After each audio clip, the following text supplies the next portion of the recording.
సంజయ్ గారు ఒక్క నిమిషం అండి. రావు గారు, ఈ అటాక్ అంటే మనం చేసిన ఈ ప్రతిచర్య అనండి, ప్రతిదాడి అనండి, ఈ మొత్తాన్ని చూసినప్పుడు పాకిస్తాన్కి లేదా పాకిస్తాన్ ప్రేరేపించిన ఉగ్రవాద వ్యవస్థకి జరిగిన డ్యామేజ్, మనల్ని ఎవరైతే మన శరీరాన్ని రక్తమోడేలాగా గాయపరుస్తున్నారో ఉగ్రవాదులు, ఆ ఉగ్రవాదుల వ్యవస్థకి జరిగిన డ్యామేజ్ సంతృప్తికరంగా జరిగిందనుకోవచ్చా? రాత్రి దాడి సంతృప్తికరంగా జరిగింది అనుకోవచ్చు. కొంత శాటిలైట్ ఇమేజరీ డే టైంలో తీసిన post event damage assessment photos already మీడియాలో తిరుగుతున్నాయని మనం కూడా కావాలంటే చూడొచ్చు. నిజంగా ఐటీ ఎంతూజియాస్టులు ఉన్నారు, వాళ్ళు శాటిలైట్ ఇమేజరీ మంచి లేటెస్ట్ అక్వైర్ చేసి చూసుకోగలిగితే అది కూడా కనిపిస్తుంది. ఇంకా క్యాజువాలిటీస్ అంటారా, జైషే మహమ్మద్ లీడరు సొంతానికి యాక్సెప్ట్ చేశాడు, వాళ్ళ సిస్టరు వాళ్ళందరూ అక్కడ ఫ్యామిలీ అంతా అక్కడ క్యాంప్ లో ఉన్నారని. సో ఈ విధంగా తన కాలు తనే నరుకున్నాడు, అంటే అది టెర్రరిస్ట్ క్యాంప్ అని.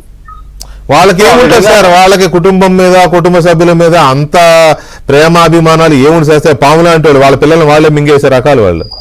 అవునండి. ఇంకోటి ఏంటంటే దాదాపు 90 వరకు పోయినట్టు లెక్క రిపోర్ట్ వస్తుందండి. అవును, అది ఎంత ప్రిసైజ్ ఫిగర్ అన్నది వాళ్ళు కూడా కవర్ చేసేస్తారు.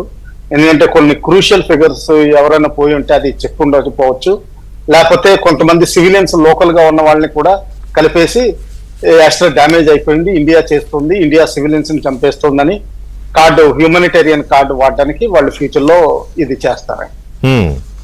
ఇంకోటి మనం గుర్తుపెట్టుకోవాల్సింది ఏంటంటే, ఎప్పుడైతే ఈ టెర్రరిస్ట్ క్యాంప్స్ మీద ఫైరింగ్ అయిందో దీనికి రియాక్షన్ పాకిస్తాన్ ఆర్మీ ఏం చేస్తుంది అన్నది, దాన్ని బట్టి వాళ్ళ సపోర్ట్ ఉన్నది లేదు అన్నది క్లారిటీ వచ్చేస్తుందండి. ఇప్పుడు పాకిస్తాన్ ఆర్మీ రియాక్షన్ చేసింది అనుకోండి, అంటే ఏంటంటే వాళ్ళకి పాకిస్తాన్ ఈ టెర్రరిస్ట్ ఆర్గనైజేషన్ కి డైరెక్ట్ లింక్ ఉన్నట్టు. మనం ఎప్పుడు అనుకుంటూనే ఉన్నాం ఇండియన్ రెసిస్టెంట్ ఫ్రంట్ అన్నది, అది ఏంటంటే 3 LeT, Jaish-e Mohammed and HM people ఏంటంటే లోకల్ క్యాడర్, అంటే మన కాశ్మీర్ నుంచి పారిపోయిన మనుషులే.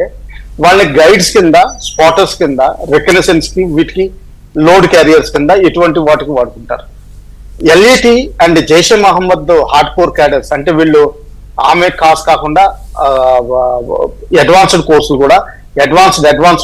కూడా వీళ్ళు చేసి వీళ్ళు తయారుగా ఉంటారండి. వాళ్ళని ఇంపాక్ట్ చేయడం వల్ల మనకి క్లియర్ కట్ మెసేజ్ మన ప్రపంచానికి పంపగలిగాం. ఓన్లీ టెర్రరిస్ట్ ఆర్గనైజేషన్స్ ఎక్కడైనా ఇప్పుడు నెక్స్ట్ లాంచ్ ప్యాడ్ లో ఎప్పుడైనా తయారవుతా ఉంటే మన ప్రియంప్ట్ చేయగలిగిన కెపాసిటీ మనకు ఉందని చెప్పి స్పష్టంగా చెప్పారు.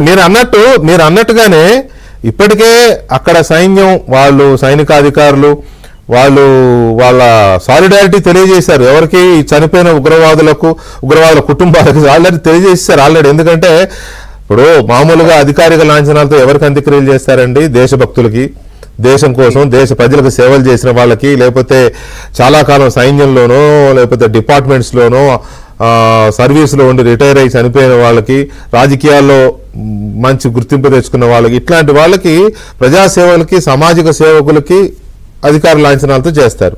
ఇప్పుడు వాళ్ళు ఏం చేశారు అక్కడ? మన దేశం మీద విరుచుకుపడి రక్తం ఓడేలాగా చంపుతూ ఉన్న వాళ్ళని అధికారిక లాంఛనాలతో చేశారు. లక్ష్మణ్ గారు, అధికారిక లాంఛన